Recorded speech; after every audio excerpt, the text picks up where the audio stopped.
The Morning Rush. RX 93.1. Monster Radio RX 93.1. Oh my gosh. Is this real? Yes. Somebody pinch me. Oh my gosh. I don't know how we can get through this interview. I'm actually scared to press the button that puts her on air. But do we have the courage? We have the courage. Do we defy the bonds that are holding us down? Yes. Let's. Okay. Let's call on our special guest. All right. Live on air. Ladies and gentlemen, we are honored to be talking on the phone live the star of Wicked, Miss Jemma Rix. Hi. Good morning.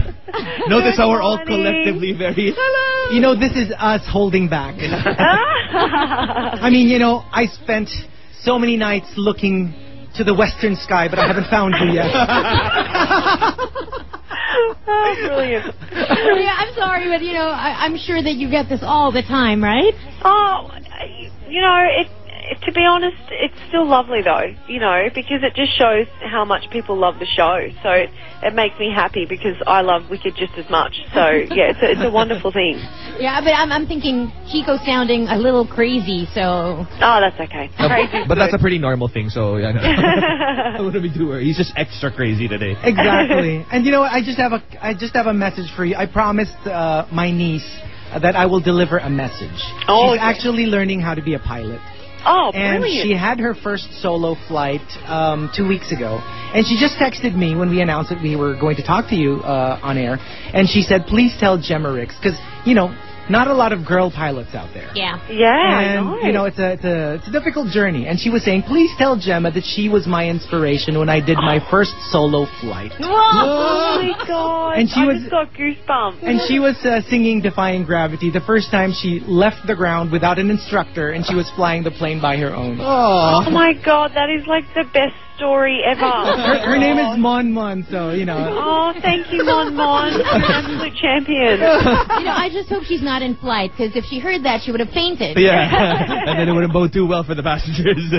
Yeah, so it's all feel-good stuff. So, yeah, you know, bring it on, I say. That's wonderful. All right, so we're very honored that you're on the Morning Rush right now. Okay, so we've been telling people that if they have any questions for you, this might be their only chance to ask it. Yes, Okay. yeah, I actually woke up this morning and I checked my Twitter feed and I was like, oh my gosh, all these questions. Okay, so G. Ryan wants us to ask, is it harder to put on the makeup or to take it off? Probably to take it off is more difficult because when I have it put on, someone else does it for me. So I just sort of sit in the chair and relax. Yeah. Right. Whereas I'm the one after the shows in the shower scrubbing away. So probably, yeah, getting it off is the tougher one for me. I must agree, because, you know, when I dressed up as Elphaba last Halloween... He didn't really have to put on too much makeup, though. I'm sorry, that's called drag. This is called, you know, This is called- a musical. Yeah, it's for the show. All right, let's see. Has there ever been, I forgot the name of the person who wants to ask, if there was any gaffe on the show, like you missed your cue or you missed a note, the most glaring one since you started playing Elphaba? Oh gosh, there's probably been lots. A lot of the time, because I wear the Wicked Witch dress in Act 2, and it's quite heavy and quite long, so I've definitely tripped on that so many times. The other day, in No Good Deed, when I was running forward, where I sing the high Fiero note as I'm reaching forward, I tripped on my dress and did this weird sort of note and then fixed myself back up again. But the thing is the conductor, he is right there, and so he sees me almost, you know, falling into the pit, and he's like, his heart's going a million miles an hour, so I'm scaring myself and other people. Oh my gosh. But it all ended up okay, and I'm sure the audience wouldn't have known. But yeah, there's definitely, that's the thing about live theatre, is there's always things that could possibly go wrong. And a lot of the times the audience won't even know, but for us, it can be, either dangerous or, frightening. But but it keeps it fresh and keeps it fun. So. And it keeps you on your toes. It does. It honestly does. Okay, here's another one from Dance Empress. Wicked is such a mature way of looking at the world and good and evil, right? Mm-hmm. So she wants to know, who do you think is the most wicked? Is it Madame Morrible or the Wizard? Oh, that's a tough one. Right. I was reading it and I was like, I don't know what she's going to say. Yeah, I feel like the Wizard himself, because he comes from our world, I feel that he doesn't actually think that what he's doing is evil. Mm-hmm. So I guess he's a bit ignorant in that way. Whereas I think Madame Morrible is more that she's wanting to get herself a better life. She wants to get out of the university that she's teaching in. She wants to be in that higher class. So I guess both of them aren't classified as, evil or wicked. And I think that's probably part of the message of Wicked for all the characters, is that you can perceive Wicked as something quite evil, but when you get to sort of know the story quite well, it can be different for everybody. And it's much more human.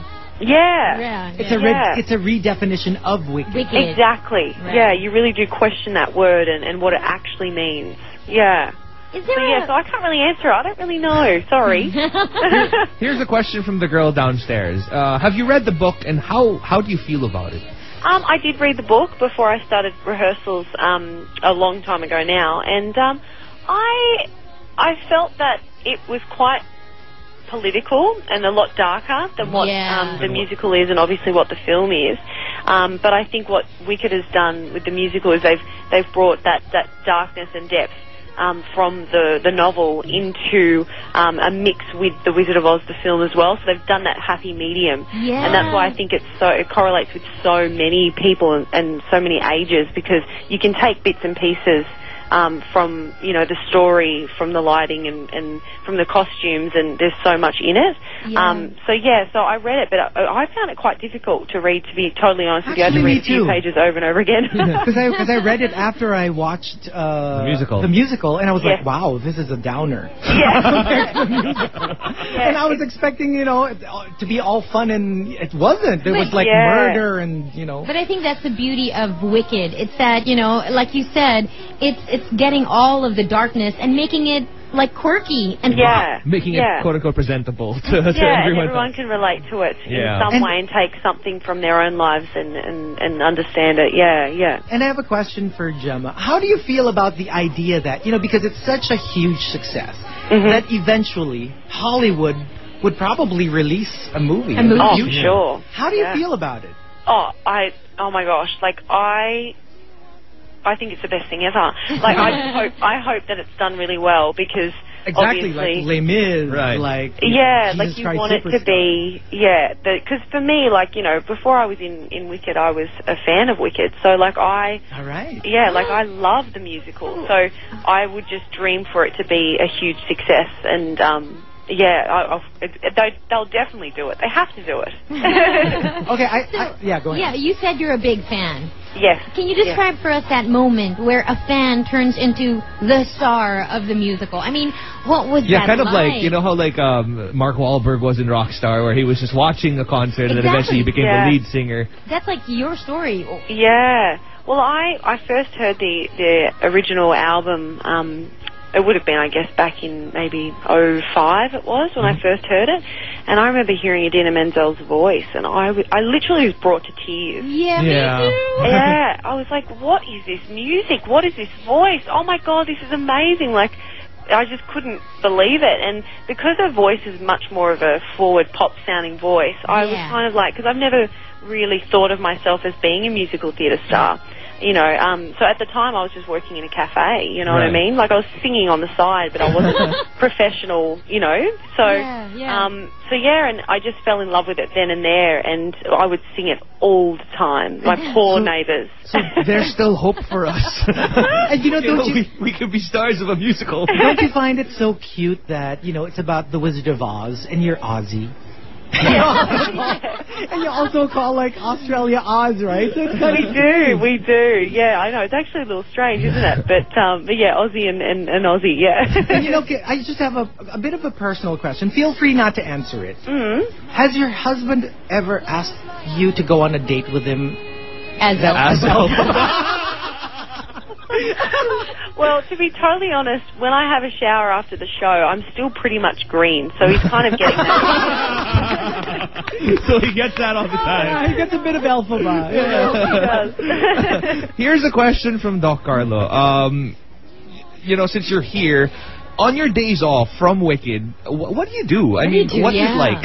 Well, for us, so for me and Susie, we do pretty much nothing, and it's so boring, I know. But because the roles are so demanding, and we always want to give 100%, we have only that one day off, which is the Monday.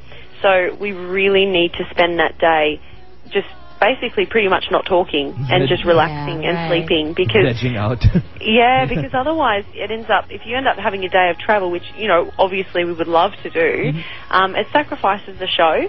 So a lot of the ensemble members have been doing so many different things and having a wonderful time, but for me and Susie, unfortunately, we're locked up a little bit. But that's, you know, that's part of the role, it's part of the deal, and you know, we respect the show and we respect the audience, so we want to make sure we're at our top game every show. Okay. So if we promise to invite you to dinner and you won't talk, we'll just sing to you. Is that okay? yeah, sure. And we'll eat sign language. we'll eat just broccoli and all sorts of greens. Okay, I have a question, because you know one of the most popular songs right now is "Let It Go." It was sung by Idina Menzel. Yes. Then Idina Menzel originated Elphaba. So have you ever found yourself singing "Let It Go"? I haven't yet, but I would definitely in the break. That was my plan. Was I was going to definitely, because yeah, it's such a popular song and it's such a great song. So yeah, that's definitely on the list for me to learn to sing that song in the break for sure. Okay, one last question for me. Have you met Idina? I did in Australia. Oh, what did she say about your performance? Well, so she didn't actually come to see Wicked, but I actually went and saw her. She did a live show at the Arts Centre in Melbourne, and so I went and got tickets and got to see her perform.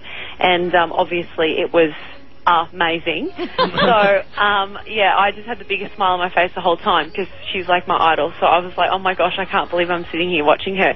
And then I ended up getting to go backstage, which was just ridiculous. Wow. You know, you should have challenged her to an Elphaba off. She wins. She's the original. Here. Yeah, go ahead. But yeah, so she was super lovely to me, and we just talked about, you know, some Wicked things, and, you know, about the levitator and just some random sorts of things. Like, she was so easy to talk to and she was lovely. And then the next day, the people who got me tickets called me up actually and said, just letting you know that Adina signed a poster for you. So I got this poster that she signed. Oh my gosh. She said, fellow Elfie sister, with love, Adina, and kick ass. And I was like, oh my god. I'm going to steal that. I'm going to go to Australia and steal that from you. and who knows, you know, like in the future, when I'm playing Elphaba, I'll be visiting you and saying, hey, Jemma, guess what? We're fellow Elphabans. Like, you'll give me a poster. Yeah.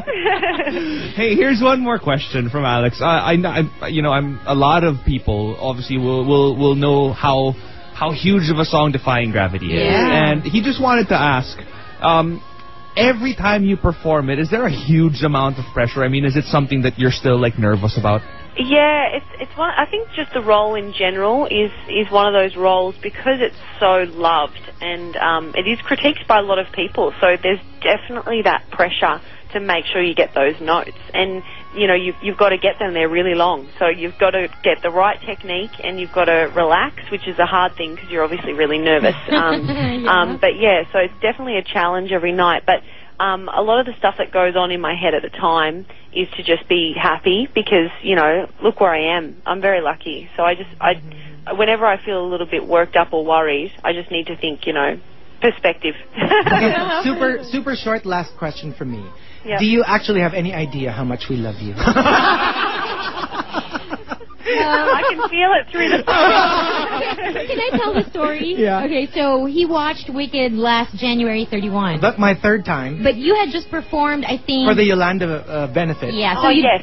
So you didn't perform that night, and Chico has gone to Singapore twice to catch you. Oh. Yeah, so that night he was like, oh gosh, it wasn't Jemma Rix who played it. And I was crying my heart out. He was crying his heart out. And I think the understudy, the one on standby for Alphaba, had tweeted him and said, what did she say? No, because I was saying I don't have. It's just that I'm such a big fan. But of course, it was a great performance. Yeah. It's just that you know how like you had your heart set on it. Yeah.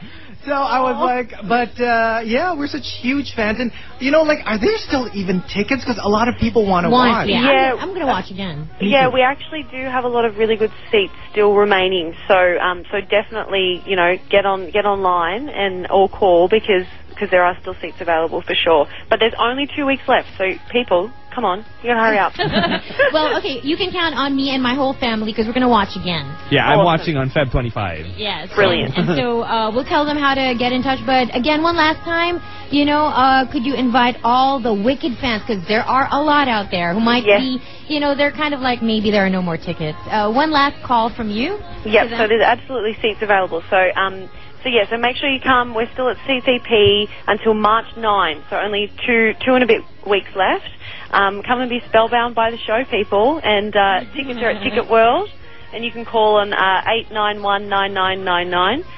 But you don't want to miss it because, you know, it is honestly a magical show. So It really is. And we heard there's like standing ovations every night. So how do you find the Filipino audience? They're amazing. Like they're probably the best we've ever had. Oh. No, I'm being serious because. I bet you say that every time. No. Are we really that special? Honestly, it's you know, it feels like a bit more of a rock concert than anything. Like, and for me, singing those songs, it's the best response you can get back because you know you're singing these huge high notes, and so to get the applause that I get after it is honestly insane. When I finish Defying Gravity and the curtain comes down, it's like a wave of sound, and it's like almost like it hits me, and I like literally I'm in the darkness, but I have the biggest smile on my face because it's so infectious, you know. Actually, so, one of the most difficult, one of the downsides of watching Wicked here in the Philippines is how many times you have to shush everyone because they're all singing along. Quiet, I actually want to hear them. I want to hear them. I did actually the other day. I was singing the first verse of Defying Gravity because it's very quiet, and I could hear someone in the front row singing. I was like, I almost wanted to laugh.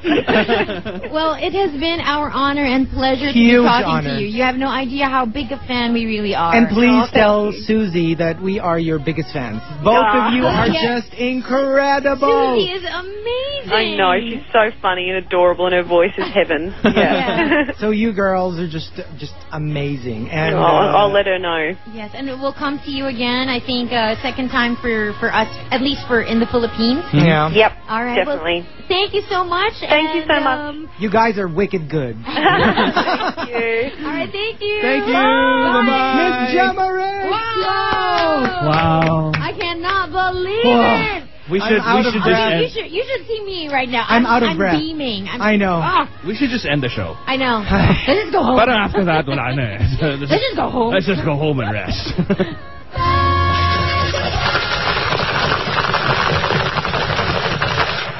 It's the morning rush.